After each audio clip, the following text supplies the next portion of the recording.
Happy Easter, parents. I just want to bring you this month's parent newsletter update by video, and so we'll just go ahead and start in. Don't want to take too much of your time this month, especially since I'm kind of getting this out late, and I do apologize for that. I hope that you have a wonderful Good Friday.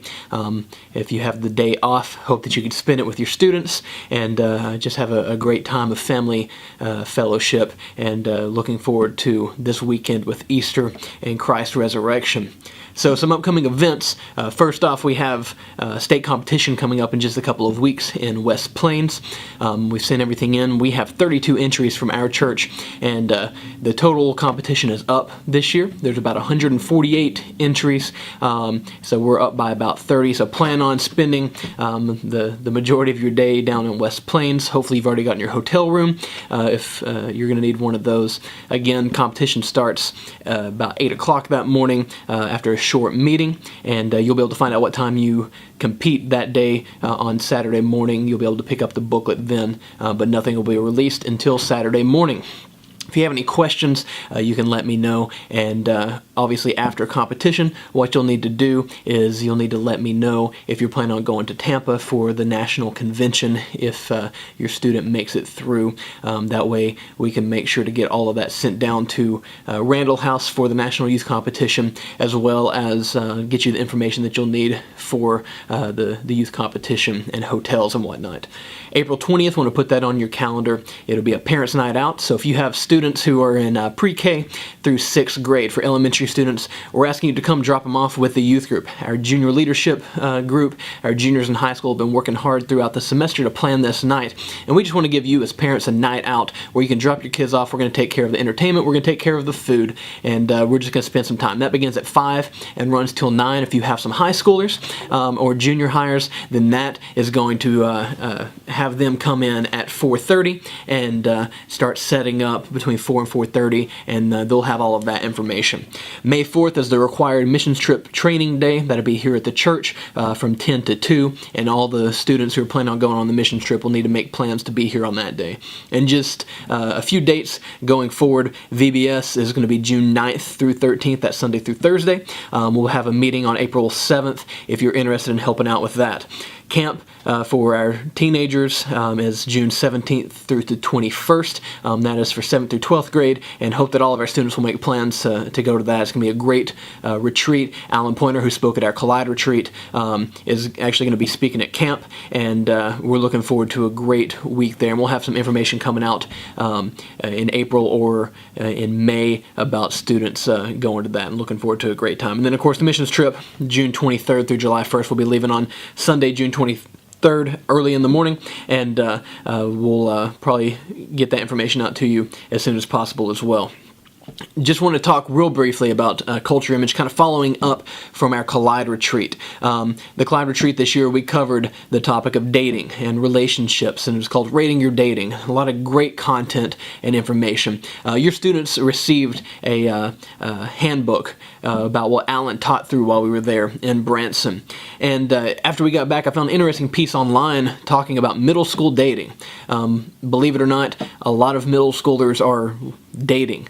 What that fully means, we don't really know, since they can't drive, can't go places, but they're dating. And the study was done with about 800 students, grades 7 through 12th, about their dating habits. And some of the information that came out of that, about 38% of the students who dated in middle school reported dating someone at almost all times during the 7-year study period. And so we're seeing that when students start dating early, they are dating often. Also, 22% of the teens in the study began dating someone in 6th grade. So it's starting early what they're considering dating. And there are some other facts that arise from the study, such as many of the students who started dating earlier experienced with drugs. A lot of the students who dated earlier had problems in school, whether it was distractions or just maybe the cultural push that was going on that would pressure them into earlier datings. Now, I'm obviously not saying that we have to throw out all this dating and relationships. I dated whenever I was in high school.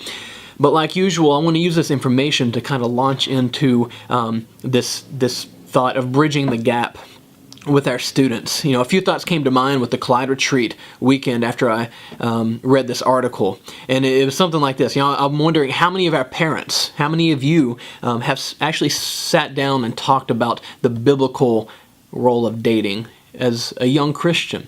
Now, obviously, the Bible does not talk a lot about dating. In fact, it doesn't at all. In fact, while we were in Collide Retreat, one of the points Alan made was dating is not in the Bible, but marriage is. And your marriage, your relationship, and your parenting sets your students up to really understand what it is to have a godly relationship with someone of the opposite sex. Likewise, I was also thinking, what does it really mean to date as a Christian young person? Have your students engaged you with these questions, or have you engaged your student with that topic? Obviously, I remember being that age, I didn't talk to my parents a whole lot about dating. And I wish that I had, just so I could have that wisdom coming in. And while it might have been awkward at the beginning, now I understand on this side, that was my parents' role. That is who they are. You are the one who is to teach these things diligently to your students, and that's what God has gifted you with and given you that opportunity.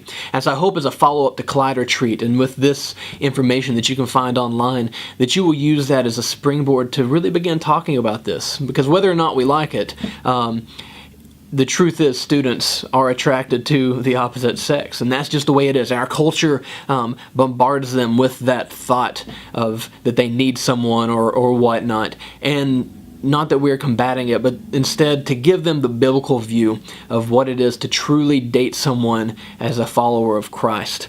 I know it would probably be awkward for them for sure, but like I said, this is part of that Deuteronomy 6 passage in Faith at Home. Open up those lines of communication and take their books that they received, open them up and start asking questions. Just sit down and talk about those things and allow them to ask those questions. There's no greater way for you to impact your student than to just open up those lines of communication. Now, this Sunday is Easter, tomorrow is Good Friday, and I think the best challenge I can give going into this weekend is for your families to just sit down together and really reflect on what this weekend means. It might look different for every single family. Maybe you already have an Easter tradition. Maybe one of you will sit down and just read the story of Christ's crucifixion and resurrection to the family. You can celebrate that together. Maybe you can take communion together and reflect on that Last Supper that Jesus had with his disciples before he was crucified and that week of Passover. I don't know what it might look like for your family, but I challenge you, this weekend, spend time together as a family, reflecting on what the true meaning of Easter is, and take advantage of this opportunity to celebrate our risen Lord and Savior. I look forward to seeing you this Sunday, worshiping with you as we celebrate what Jesus Christ did for us. Have a happy Easter.